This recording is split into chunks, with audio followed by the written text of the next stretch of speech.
My mom just passed away, and now my boyfriend is refusing to go to her funeral or let our daughter come because he can't get over their past beef. Like the title says, I, 26F, just lost my mom a couple of days ago from ovarian cancer. I'm devastated right now, and my boyfriend, 31M, who I've been together for a year and a half now, isn't helping me at all. My mom and I weren't on good terms before her death because of my boyfriend. John and my mom never got along because he's a deep-set atheist and my mom is very religious. Major issues popped up once I got pregnant and had my daughter. My mom pressed for me to have my baby baptized into the church, which I wanted to do, but John was dead set against it. He convinced me that baptizing her and indoctrinating her was a bad choice and that we should leave it to her to choose when she was old enough. I agreed. My mom didn't take this well at all, and after many angry and hurt arguments, she cut off contact with me. Not having my mom with me during my pregnancy or my baby's birth took a big emotional toll on me, but John insisted it was for the best and he didn't want my mom near my daughter at all and that my mom was evil for hurting me. At the time I was angry, so I agreed. I found out my mom was sick with ovarian cancer a month ago when she called me and wanted to talk. I was horrified and all the bull crap kind of just fell away. I tried to make the best of my time with her, brought my daughter to meet her grandma, and tried to build good memories with her. I'm happy to say we reconciled and my mom and I made our peace with each other before she died. I don't want to trash my boyfriend, but John has been a pain in the butt ever since I found out my mom was sick. He said she deserved it but quickly backed down when he saw how angry that made me.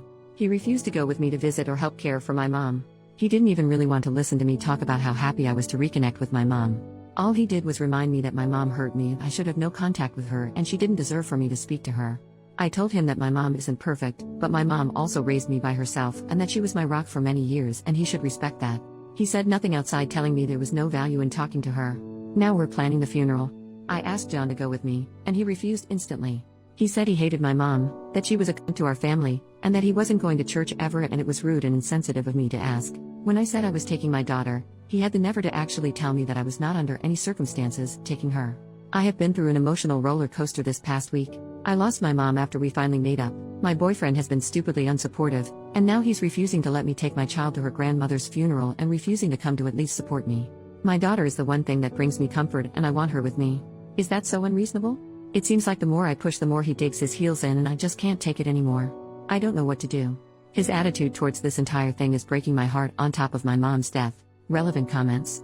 Commenter number 1. How does he plan on stopping you from taking her to the service? OP, he can't. I've decided that I'm taking her unless he tries to physically stop me, and even then, good luck. Commenter number 2. Your boyfriend is being completely irrational. He has no say in whether you go to the funeral, or whether you bring your daughter. He's making your loss about him. Hell, he made your relationship with your mother about him. Your pregnancy and birth was full of stress from his bullcrap drama he started with your mother. Go to the funeral. Bring your daughter. You deserve to say goodbye to your mother, no matter how tumultuous your relationship had been.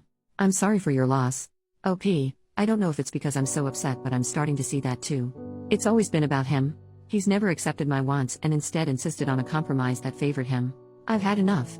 OP on her mom. My mom actually cut me off when I said that we decided not to baptize my daughter. I tried for weeks and months to reach out to her and even texted and called when the baby arrived and got no response.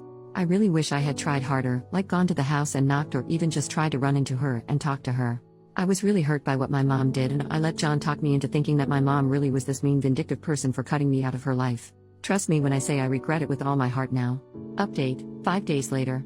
Thanks everyone that sent me condolences about my mom. It's been really hard these past several days, but I've been hanging in there okay. I tried being reasonable to John about he wanted to handle things. I even told him, like one poster here suggested, that he didn't have to go to the service, but could wait in the lobby with my daughter while the service was ongoing, then she could spend time with my family after the service, but he again shot it down. He would be able to hear the service and that was a violation of his beliefs, and asking to compromise on those beliefs was unconscionable and unfair to our daughter. I told him I had had it. This is the icing on a very large cake. I told John that as of this week, I wanted our bank accounts separated. He made us join accounts to make sure we split everything equally to be fair despite me making more, and that I'd be staying with my brother after the funeral while we figured out what to do, whether that was a total breakup or counseling. It was up to him. He said counseling was for the weak-minded and that we were staying together despite my empty threats, and there was no way in hell he was letting me take his money. He became very loud and in my face during this conversation, so I just let him throw his tantrum until he took my silence as agreement. I took my daughter with me to the viewing with no problems. John and I barely spoke that day, which was fine by me. But it hit the fan the next day. When I got up in the morning to get myself ready and get my daughter ready, I discovered that he had the mother effing gall to park his car directly behind mine, blocking me into the driveway. I had no way to get to the funeral in my own car. John always drives to work, but for reasons I can only image were to get back at me, decided to take the metro, and took the baby carriage and bottles, and my pump with him. My brother and I have our differences, granted, in fact we haven't talked much since my mom and I were estranged. We started talking again after she was sick, but he'll forever be a saint to me for what he did. I called him crying, and he and my sister-in-law arrived within 20 minutes. My sister-in-law calmed me down and helped me get my daughter ready, and they brought along spare bottles, a carrier, and a breast pump. Thanks to them, I was able to go my mom's funeral in comfort, and my daughter was an angel during the service.